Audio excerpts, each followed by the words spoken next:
I never thought a simple dinner could shatter everything. My wife, Emily, had invited me to trust her. Her words dripping with casual confidence. "Stop being jealous, it's just dinner with my ex," she said, her tone almost playful. She smiled as if I was overreacting, as if 20 years of marriage had somehow earned me the right to doubt her loyalty. I wanted to believe her. I really did. We had built a life together, 2 kids, a home, countless memories. But there was something in her eyes that night, something evasive, that made my stomach churn. And when she walked out the door in a dress she rarely wore, my gut screamed that this dinner was more than she let on. I didn't follow her immediately. I stayed home, pretending to work on emails, pretending not to notice the tension growing in my chest. Hours passed. The clock ticked louder than usual. My phone buzzed with a text from her. "Dinner went well. Don't worry." Well, that word stuck in my mind. It sounded too light, too carefree. I had learned over the years that when someone hides something, their tone often betrays them. Something didn't feel right, but I forced myself to wait. The next morning, Emily returned home with a casual smile, carrying a small shopping bag. She didn't seem tired, didn't seem guilty. I noticed the faint scent of cologne, one I didn't recognize. My chest tightened. I started looking around, quietly, carefully. I didn't want to confront her without proof. My instincts had never failed me before.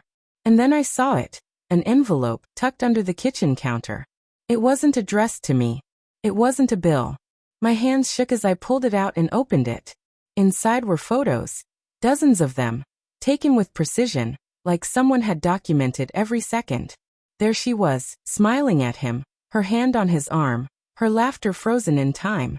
They had lingered long after dinner, shared drinks, and gone somewhere private. Somewhere they thought I wouldn't see. I felt my world tilt. My wife, the woman I had trusted for decades, had lied to me.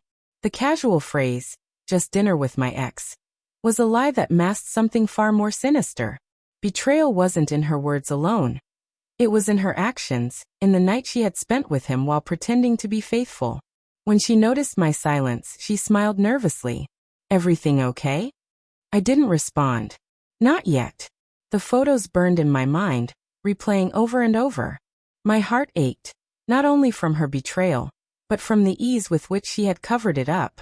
She tried to reach for me, to hug me, but I stepped back. "Emily, what is this?" I asked finally, voice steady but cold.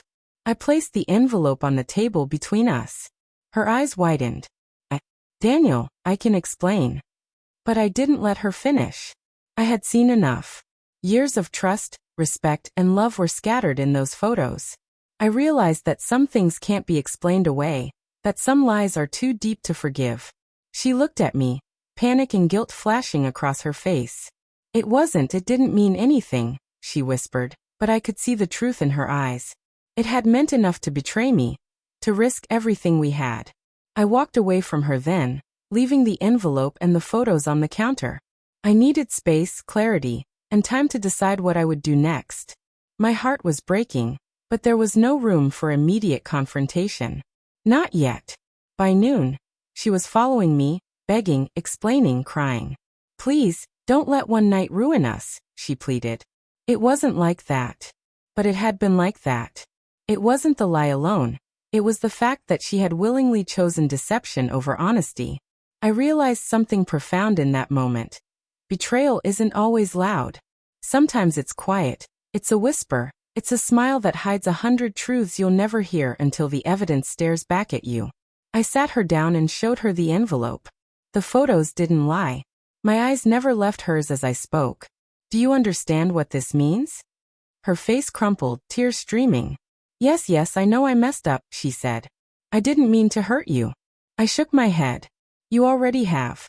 And trust me, you don't get it back easily." The shock of what I found that morning wasn't just in the evidence. It was in the realization that the woman I had spent my life with could smile at her deceit, thinking she could get away with it. And yet, now that the photos were in front of me, her facade crumbled, leaving only the truth in her tears. I didn't yell. I didn't accuse further. I let her feel the weight of her actions. By the end of the day, she was broken, crying, begging for forgiveness. And though I loved her once more than words could convey, I understood that some nights, some lies, leave scars that take a lifetime to heal.